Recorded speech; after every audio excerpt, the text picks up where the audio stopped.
Salut ma team DT, c'est Dylan Technologies, j'espère que vous allez bien. Aujourd'hui les amis, on se retrouve dans une nouvelle vidéo. Et aujourd'hui les amis, on va s'intéresser à la WWDC, la future keynote, la future conférence de presse de Apple qui se déroulera justement le 7 juin les amis. Je vais tout vous expliquer dans cette vidéo et je vais vous montrer, du coup je vais vous présenter tout ce qui sera dévoilé par Apple le 7 juin prochain. Alors les amis, ce qu'il faut savoir c'est que cette WWDC présentée par Apple se déroulera donc du 7 au 18 juin prochain, où seront présentés déjà dans un premier temps tous les logiciels, tous les futurs logiciels de Apple, parce que cette conférence qui est donc la WWDC est une conférence dédiée majoritairement du coup aux développeurs. Alors qu'est-ce qu'il y aura du coup lors de cette WWDC les amis? Eh bien on va commencer du coup avec la première chose que on sait tous, hein, lors de cette WWDC donc il y aura énormément de choses à découvrir, de nouvelles mises à jour logicielles et très certainement de nouveaux appareils. Il semble probable également qu'on entende encore une fois parler du Mac Apple Silicon. Effectivement, lors de cet événement, du coup, Apple pourrait présenter par exemple l'iMac 24 pouces, etc., etc. Bref, c'est ce qui avait été présenté donc. Et cette année, on va pouvoir retrouver différents logiciels, tout comme iOS 15 par exemple. Le système donc d'exploitation apportera de toutes nouvelles fonctionnalités, que ce soit pour Siri, Maps, les applications, le centre de contrôle, etc. Il y aura vraiment de très gros ajouts. J'avais déjà fait une vidéo dédiée justement à iOS 15, n'hésitez pas à aller la voir sur ma chaîne. En effet, du coup, il y aura vraiment plein de nouveautés qui seront annoncées, hein. Bien sûr, si vous possédez un iPhone 7 ou un modèle ultérieur, vous devriez donc normalement installer la version iOS 15. Donc l'iPhone minimum serait normalement l'iPhone 7. Donc en effet, déjà, on a pas mal de choses à voir avec iOS 15, parce que effectivement iOS 15 va être un petit peu plus performant, plus rapide, plus puissant, Siri amélioré, Map amélioré, message amélioré, des nouveautés dans les paramètres système de l'iPhone. On aura également du nouveau du côté du centre d'accueil, du centre de notification, avec des nouveaux widgets. Mais on aura aussi un design qui sera un petit peu plus, qui sera un peu plus meilleur également. On aura vraiment pas mal de petites choses assez sympathiques. Il y a des rumeurs aussi qui parleraient carrément de refaire tout le design des applications par défaut sur l'iPhone. Souvenez-vous, à l'époque d'iOS 7, eh bien tout avait été revu, iOS avait clairement pris une claque dans la gueule entre guillemets avec un tout nouveau design. Quand on passait d'iOS 6 à iOS 7, on se disait mais what, c'est quoi ça?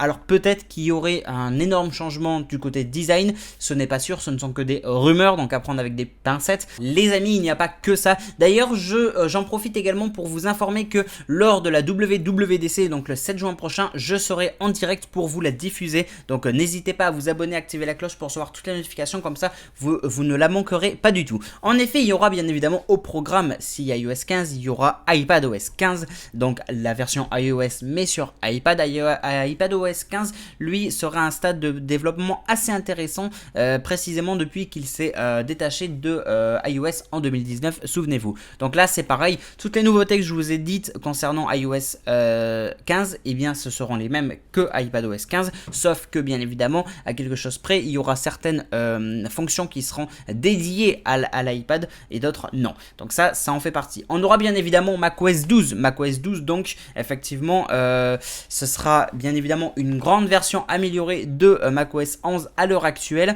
macOS 12 promet d'ailleurs des nouveautés en termes aussi de confidentialité pour mieux protéger son Mac.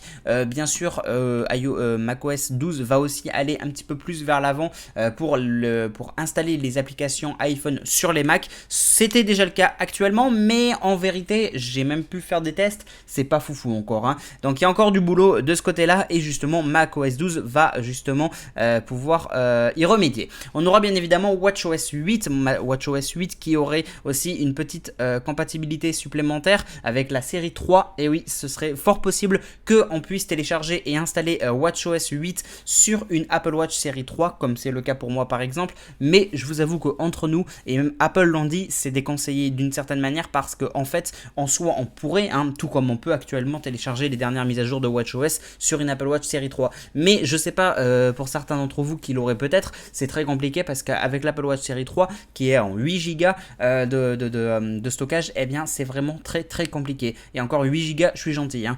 Bref, il y aurait des nouveautés du côté de WatchOS 8. On n'a pas énormément d'informations à ce jour pour l'instant, mais une grosse amélioration quand même viendrait et ajouterait aussi des nouvelles fonctionnalités liées à la santé. On ajoute également lors de cette WWDC tvOS 15, donc une nouvelle Apple TV 4K a été lancée donc lors d'un événement, ce qui donc pourrait annoncer la sortie vers tvOS 15.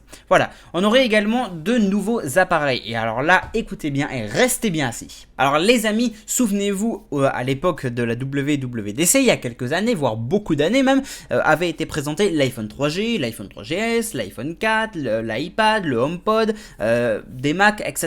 Bref, cette année, il y a des sources qui affirmeraient carrément, hein, ce ne sont que des sources, ce ne sont que des rumeurs à l'heure actuelle, mais des rumeurs les plus concrètes. Vous savez que je parle toujours des rumeurs les plus concrètes, hein. Je ne vais pas parler d'une rumeur, le futur iPhone va pouvoir faire cuire un steak. Non, quand même pas.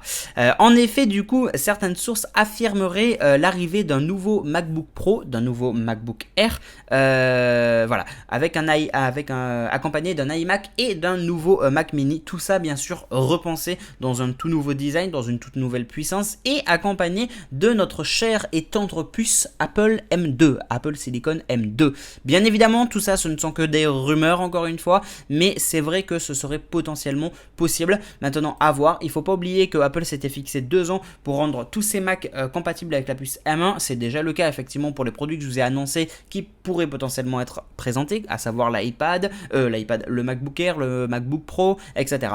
Bon, c'est possible qu'effectivement, il y ait une grande amélioration et que là, ces nouveaux Mac voient le jour avec la puce M2. Ça, c'est tout à fait possible. On aurait des nouveaux services d'abonnement, hein. Pour finir, donc, parlons par exemple de la gamme d'abonnements payants de Apple TV+, Apple TV News, Apple Music, Apple Arcade. Tout ça pourrait potentiellement être rassemblé avec aussi avec un tout nouvel abonnement Podcast Plus, Stock Plus, donc pour du stockage, Mail Plus, Maps Plus, Ilt Plus, pardon, désolé pour mon accent, c'est santé en gros. Bref, il y aurait des tout nouveaux services d'abonnement qui pourraient également peut-être voir le jour. Bref, tout ça pour dire que voici en gros tout ce que pourrait être présenté lors de cette WWDC et je pense du coup vous avoir à peu près tout dit. Bon les amis, comme d'habitude, je compte sur vous. N'oubliez pas de liker, commenter, partager. N'oubliez pas de vous abonner, d'activer la cloche pour recevoir toutes les petites notifications. Je compte sur vous la team d'été. Merci en tout cas à tous d'avoir vu cette vidéo en entier. N'hésitez pas à me donner votre avis, à me dire ce que vous en avez pensé dans les commentaires. Et nous on se retrouve dans une prochaine vidéo et dans un